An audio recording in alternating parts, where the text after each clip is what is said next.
Hey everybody, it's Lori with the Catch a Pocket Podcast, and today, episode 43, Amy Bobber. Who is Amy Bobber? She is an artist, and if you haven't heard of her yet, you will, because she has more talent in her little finger than I have in my entire body, and that is not a lie. You will hear and see things about her again if she, pursues art, because what I've seen is a masterful talent. And so I hope you go check her out. I'm going to leave Amy's links in the bio. I'm going to put as much information as I can in this podcast, because you need to follow her and you need to subscribe to her and you need to watch her if she continues this journey she's on with the contemporary realism art that she's doing now. As always, don't forget to like and follow the Catch a Pocket Podcast. I appreciate it. I appreciate every bit of feedback I get. You can email me at catchapocket@gmail.com. And with that, here's my next guest, Amy Bobber.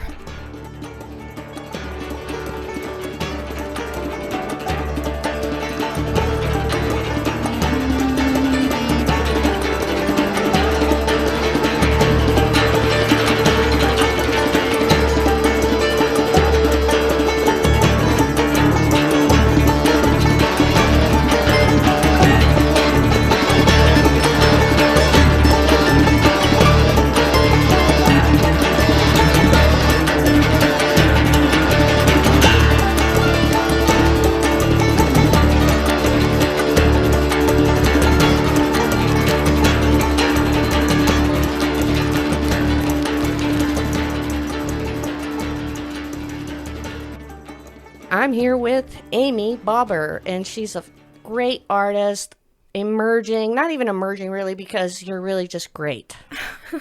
I mean, in general, you're probably top-notch level stuff for the city even, like whether they're 73 years old and been doing this all their life, or like you, who are 19 years old or 20 years old? 19. 19 I'll years be 20 in May. Okay, and you're just excellent, just gifted, talented person.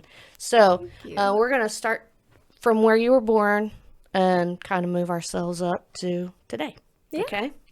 Yeah. Cool. So I was born May 2002 in Seattle, Washington. Okay. My family's kind of moved around all over before. They lived in California and they were in Washington because my dad is in aerospace, so kind of had to move around. Okay. And that's what I was going to say. Was it Boeing at the time? Yeah. Uh-huh. Yeah. And so we only lived there for about 6 months, and I was a little disappointed. Of course, now looking back, I love Washington so much, and I definitely want to move back there sometime. Oh, yeah.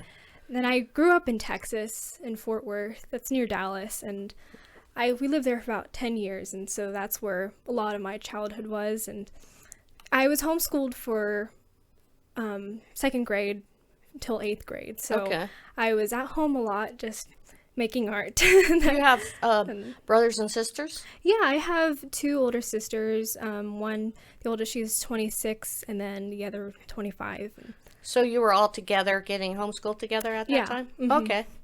And so I think, like, looking back, for a while I was like, I wish I had the opportunity to go outside and interact with people, like be more social, but at the time I was more of an introverted person. It was really difficult for me to have these social interactions. So I was in public school for kindergarten, 1st grade, but it was just so hard. I think I had really, really bad anxiety or something. Yeah. So staying home and having that closer bond with my family, like my mom and my sisters, helped a lot with me. And especially having the freedom to really be as creative as I wanted to. Any time of day, my mom always had art supplies out or anything. And I was always, if it wasn't art, it was something else. Like I always wanted to create. Mm-hmm. Like I I'd call myself an inventor. I would be like a weather girl. I'd pretend to film my mom cooking and be like a TV show and make my own fake restaurants and stuff. And so you had a very active imagination. Oh, yeah. Always writing stories and comic books. And Awesome. And then later on, after we moved here to Wichita, that was in 2011. Okay. And I was about probably 9 years old and still having the adjustment of like missing my friends from Texas. I didn't know anyone here, kind of just feeling really isolated. And I definitely felt even more art as an escape in a good way. Right. Like this helped me through so much. So just the art in general, like being able to do something that took your mind off of whatever you was negative that you might be thinking in your mind. Is that what you're saying? Oh yeah. Okay.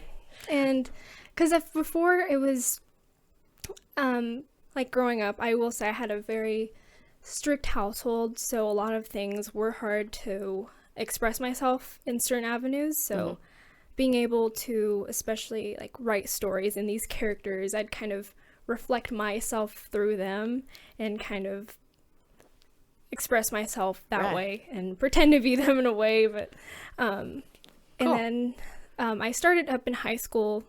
That's when I started public school again, and I went to Northeast, and they have. Did you have to fight your mom and dad to get to go to public school? Actually, or did they? They wanted me to. A good idea. They wanted me to. For 8th grade, they said, "Amy, you're going back to public school," and at first I was like not on board at all because it's such a hard adjustment after so many years of being at home. Right. I didn't know how to deal with people, and so I was nervous at first, but I definitely needed it. Yeah. And I kind of saw, the more I thought about it, the benefit of. I needed friends, and and having to deal with people that you're not familiar with is kind of a good skill to have as an artist, even because you have people that approach you and ask you questions about your art, and they're strangers. And exactly. You know? Exactly, yeah. And at that time, I still wasn't really sure what I wanted to do. I was still really young. For the longest time, I was torn between a comic book artist or a musician. Another thing I did during this time was School of Rock. I don't know if you know what that is. Yeah, I know it. Like a here in kids. Wichita? Yeah, it was wonderful. I think I started it 7th grade. Oh, cool. And it helped me a lot, especially during that transition period of gaining confidence. Yeah. And it was like, once I'm on stage, I'm a different person. Yeah. And I can finally express myself in ways like, I can't do this in front of other people. It's like, you would think that would be, it was actually easy to perform in front of people. Way harder just talking to someone. For you. Yeah. Some people, it's not like me, you know. I start getting into my head. It was really fun. I did that for about 5 years. I played guitar and I sang, and I was a shredder. I saw you because I saw them play at like the River Festival a few times. Oh yeah. and just all this, the little gigs that you guys would do. Mm-hmm. I would probably pop into those once in a while, and I thought, man, this is the coolest thing ever. I wish they would have had that when I was a kid because it looked fun. It was definitely a wonderful opportunity, especially for other kids my age, just having the chance to perform in front of people. Yeah. Because it's hard to really make your own band, and especially with these like teenagers trying to organize yourself and amongst yourselves, but having that program where we're all kind of working together with adults also. There's like coaching adults that kind of have you do things. Like, did you play the guitar before you started School of Rock? Or? Yeah. Okay. And did everybody play their instruments before and they get put together? Or did someone, like, I never played bass before, but here, play the bass. I'll show you how. So what it was with School of Rock, to be in the performances, you had to also be taking lessons there. Mm-hmm. Some kids already had experience before they came, but a lot of the students were taking lessons there as well. But the teachers were great. They were so fun. It was just a wonderful experience, and I met a lot of couple of the people I met there. We ended up forming our own band. And that lasted for a couple years. And it's not anymore? No. Okay. They're doing their own thing. What was the name of it? Valley View. Okay. Well, maybe you have something out there on the internet. I'm gonna link all of your new stuff that you have and your links to your Instagram. And I saw your TikTok, and I really love TikTok. I think it's the most fun thing. But I mean, to be creative with that's out there right now. But then again, it might just be a fad in the dark. Who knows? I don't know. Flash in the pan or whatever. But okay. So you play music. You had a band. Mm-hmm. And you're honing your art at the same time. I mean, you're very creative, so you're a filmmaker as well, right? You're dabbling in that. Yeah. And so I'm very much during this time scattering like my interests. I want to do everything. And art was always something as just like a little side hobby thing during this time. And I still always enjoy doing it because it's been something I was doing since I was a kid, like just drawing or whatever. And during this time I was really focusing on music, like early high school. And then also early high school I found out about filmmaking. Yeah. And So that's Northeast Magnet. Yeah. Okay. Northeast Magnet. I had this one project in English class. We had to make a short script and then film it. And then this was like an awakening. You loved it. Oh yeah, I went ham on this project. Everyone did like probably 5 pages script. I did like 20, and it was a 20-minute long film. Everyone's was like 3 minutes, but we ended up being able to show at the Warren. Oh, cool. During this time, like the final project, everything. Was that at Tallgrass? No, it was our teacher ended up talking to the Warren guy, I don't know his name, when it was still Warren, and he was able to get us a spot there just for one night. And seeing my stuff on the big screen, I was like, this is what I meant to do. Yeah, it's awesome. And it was amazing, even though the audio was so bad. It was just on a little tiny camera, so it was very bad quality, but I was like, I'm gonna do this. Yeah. And then so that was what I was dedicated to for my most of my high school year. And since Northeast is like a specific like science, law, and art, I was in the art program. Right. Art classes are very intensive, so I was always doing art still, even though I was doing filmmaking like on my own.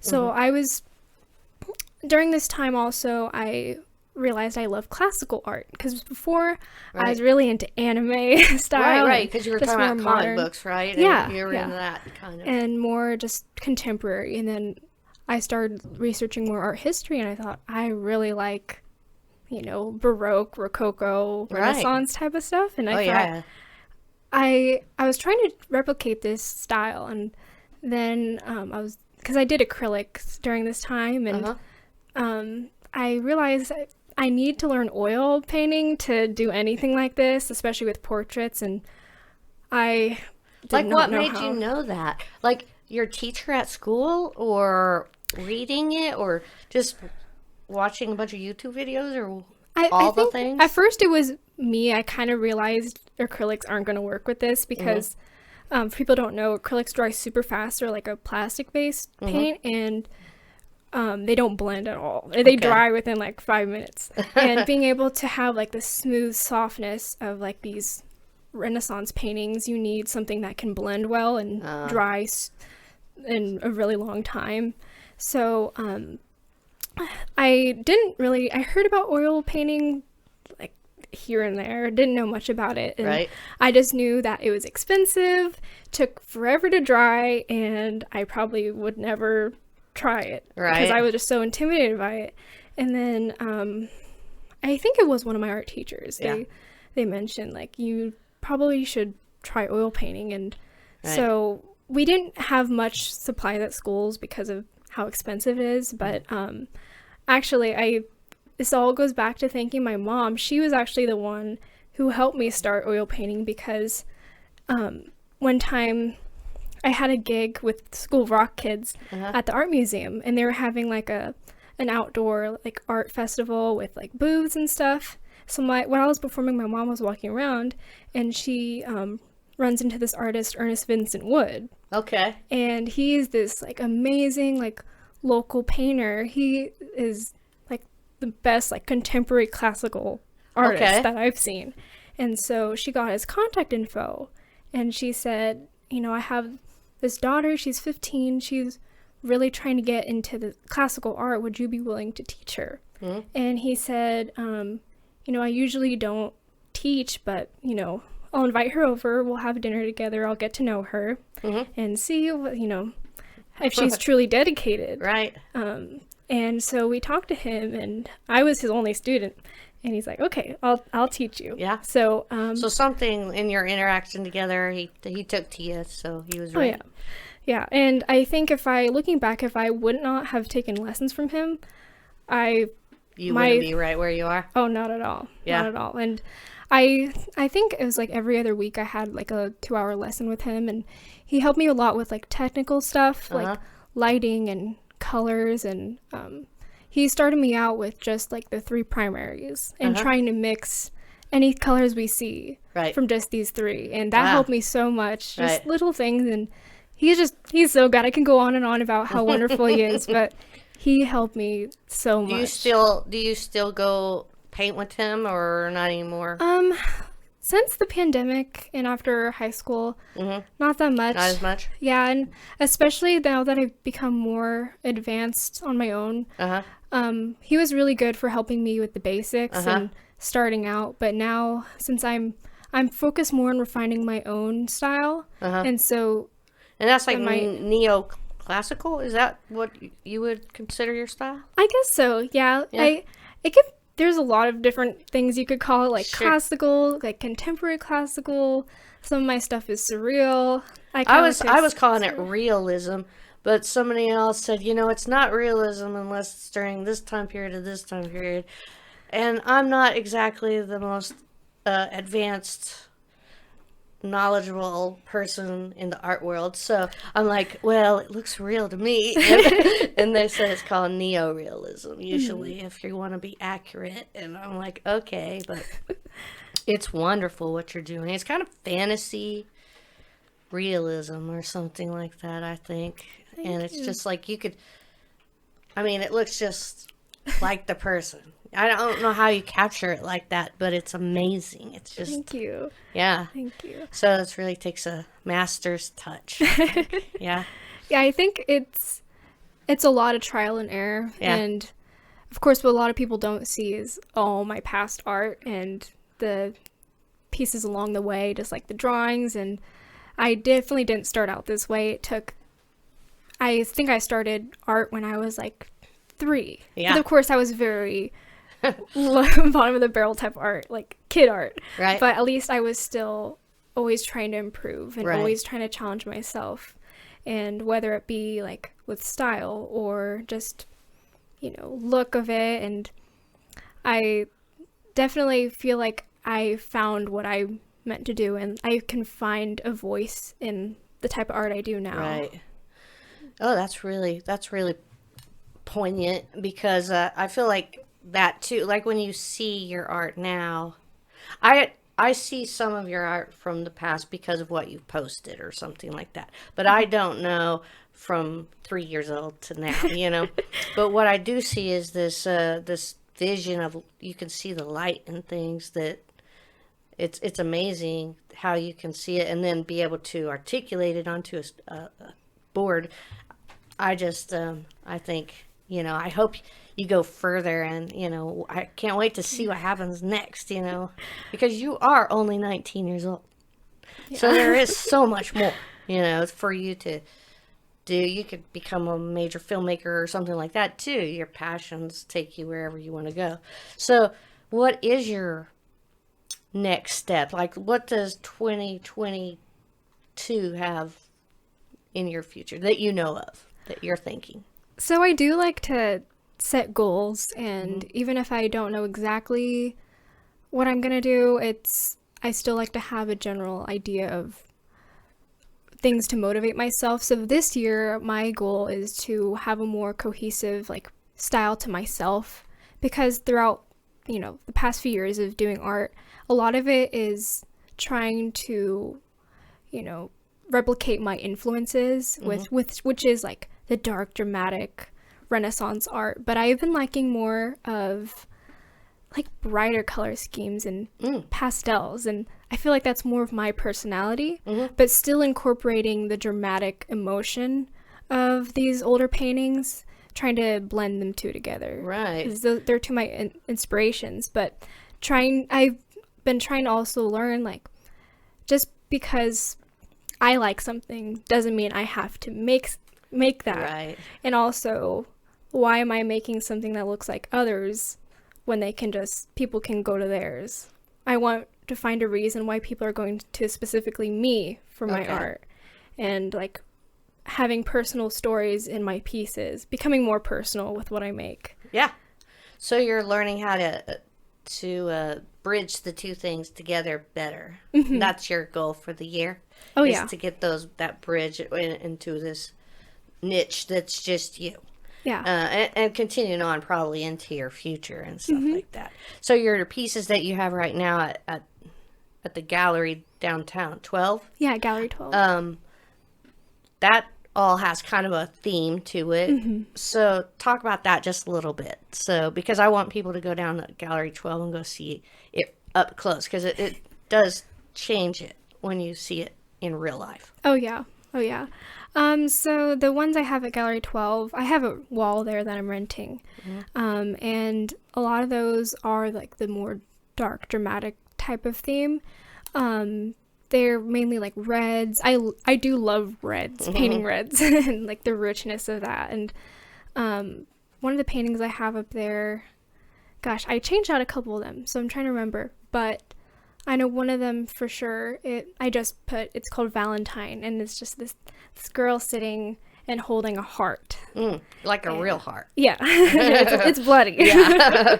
And so that one is a lot. I like to leave mine kind of ambiguous, but still have a lot of symbolism in them. So like the audience can kind of interpret their own way, like what they think this symbol means. Uh-huh. This one's more just like overcoming a past love or whatever. Mm-hmm. And she doesn't have a look of like despair.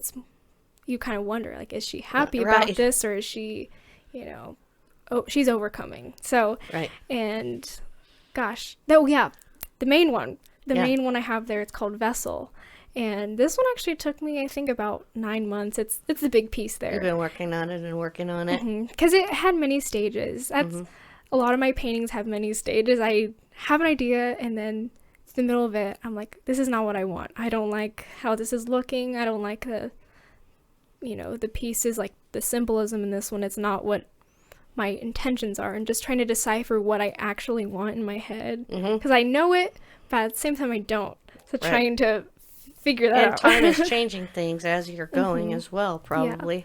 Yeah, and so this one, it's probably one of my most symbolic pieces. And it's this girl, she's kind of a little bit lifeless, or just has a look of just somberness on her face. And she's grasping her chest, and out of her chest, a red ribbon spirals out and floats to the sky. And on the sky in the center, it's like almost like an eye, but like the brightness of the heavens. Okay. And so floating up, the duality of it is like the body versus the mind, or just like body versus like the spirit, or what we view like a soul. A soul is. And I'm not religious, but I do like religious symbolism, or like what people could interpret as religious symbolism. And I do like to have opportunities for people to have their own personal reflection on pieces that could move them in their own way. Yeah. And I don't like to have something too specific of a meaning. I might have a meaning, but I definitely would prefer like people to draw their own meanings from it. Yeah. I think that's so true with songwriting and everything, that everyone I've ever interviewed, it seems like it's good to have your own kind of meaning behind something, but you don't want to give away your whole self to someone. You want them to use their self in order to interpret your art. And that makes it even a better thing, because you get the synergy factor in there. So that's cool. That's really cool. So on the Catch a Pocket podcast, I always ask the person I'm interviewing for a story of inspiration. So I was wondering if you might share a story of inspiration, whether that be something that inspired you, or just something you heard that you found inspiring that could help someone else down the line. Yeah. So this is more of a personal thing, but this was a few years ago. There was this girl that I had heard of. She was this local model, and I heard of her through like friends at school, and I just know she was successful, and I was always so intimidated by her. And I don't know, I think it was just something with like seeing other girls my age be successful, and that's what I want to be. And I think just like that competitiveness between me and whoever, and she started dating one of my good friends who I did theater with, and so I was always so scared to talk to her. And but I thought, you know what, I'm going to overcome my fears. I want to, because she seemed nice, but I've always struggled with, talking to people and approaching people. And I thought, you know what, I'm going to ask her if I could paint her. And so I did, and she was like, yeah, sure, we'll do that. And so she came over to my house. It was going to be like a very quick thing, like, I'll just set this up. We'll shoot whatever, and you're good. But then, like, the more I talked to her, she was very, very sweet, and then we just like made bracelets just spontaneously, right? And we started talking more, and I've now done like 2 paintings of her, and we're best friends now. And one of those paintings went over to the Washington D.C. Capitol building last year. And is it still there, or is it? It was no, not anymore. I think I got it back last year. It was up there for a year. Like an exhibit that they just have up there? Yeah, it was like a nationwide thing, and each congressperson per state picks a piece that's been submitted. So I think it was just, looking back, I'm kind of inspired by myself through having like overcoming my fears and having the courage to talk to people. And from that, like, I would have still viewed her as like this, like, so scared of her, this intimidating person, but now we're best friends, and a beautiful friendship has blossomed from that. And now, like, a couple other times, like this person I worked across the street from, I saw him, I'm like, I'm gonna be bold. So I told him, I was like, I like your face, I want to paint you. And just, that's how you approach your people now. Oh yeah. And I've found probably the best friendships from that. Really? Because they're just, I don't know, it's more intimate. It's like you and them, and you talk and you get to know them. Yeah, and I've always struggled with talking to people, and I'm just a shy person. And so finding ways for me to be bold and trying to become like who I want to be, and a better version of myself, and people who can help me with that. It's nice. Yeah, that is inspiring, and I hope that people hear your words and take your advice and just make that first step. And you never know, you might find a best friend out of the whole deal. That's cool. So what does the future hold for you right now that you know of? I mean, are you working on a new set of pieces to send out there to the world, or? Oh yeah, so this year, I mentioned before, I wanted to kind of work on my own style. I like to plan out my pieces with like theme and look and stuff. So this year I have about 15 paintings planned. And I don't know if I'll finish them all this year, but at least I want to try to have as much done, because starting next year I want to start going to school at KU for art history. Okay, that's what my next question was going to be. Are you going to go back to school? Yeah, I was definitely not considering it. Really? But I thought, it's a great way to network.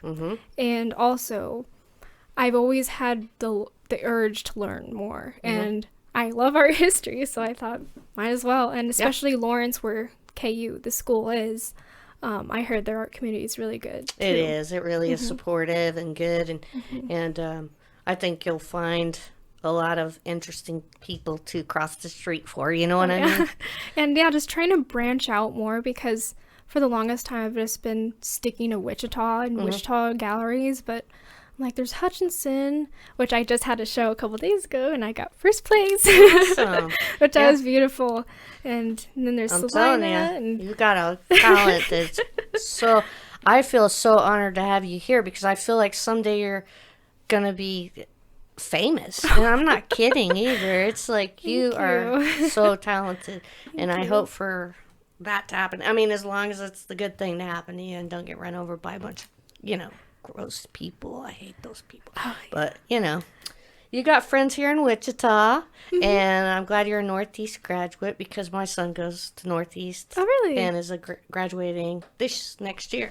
So, that class of 2020, though, is the COVID class. Oh, yeah. So you got the COVID class. Oh, my goodness. Man, that must have been so strange. I work for the school district, so I always think, what are these kids going through? It must be, this is crazy to me. Yeah. I just can't even. I think just something about that because it was the latter half of my senior years when COVID started, and that's when like all of our fun stuff was planned, right. and it just doesn't feel complete. Right. Like it feels like there's something missing. So I'm always stuck in that mindset of like, oh yeah, I'm not in high school anymore. Yeah. I don't know, like I've just lost my perception of time. Yeah, I think everyone did a little bit because I always go, that was last year, and then I go, the year before. I do that probably at least 3 times a week to someone where I'm explaining something. I'm like, last year when we went to, wait a minute, the year before last year when we went to Colorado, remember that? I was like, oh yeah, that was the year before. We need to go back to Colorado, But yeah. So I think you did too. I think we should, for all the people that missed out on something, once it becomes less prevalent in our lives and everybody's had it already or something, just throw a huge party. Oh, yeah. Like this is like graduation, bar mitzvah, whatever you missed. This is it. Party. Oh, yeah. So I was waiting for prom. That was my one thing. Yeah. Oh, my gosh. So I don't know where, I don't know how much this will be. I will spend money. I'm going to invite all my friends. We're going to have a prom. There you go. I just want to dress up. You guys should just get on board with this year's prom or something and be able to go all together or something, or have an extra 2020 prom for you guys because everybody's had pretty much COVID by now except for like me and 2 other people. That's it. You haven't had it either? I haven't either. But Danny's over here, so he's giving me some hand signals. Well, okay, so you're going to KU, and then from there probably London to become a star, or Paris, or something How about like all that. of them? All of them. I believe you. I believe you will, really. You. But I really appreciate you for catching a pocket with me, and I'm going to put all your links on the notes section. And if there's anything else you'd like to say. Just thank you so much for having me here. Yeah, it's my pleasure. This is wonderful. My first podcast. Awesome. And I've never really had an interview before, so this is a nice first experience. I love talking. Great. I'm pretty mellow, so I don't put off the, Barbara Walters vibes or anything like that. So no pressure. And I'm really glad you came. And good to meet you too, Danny. Thanks. Thank you.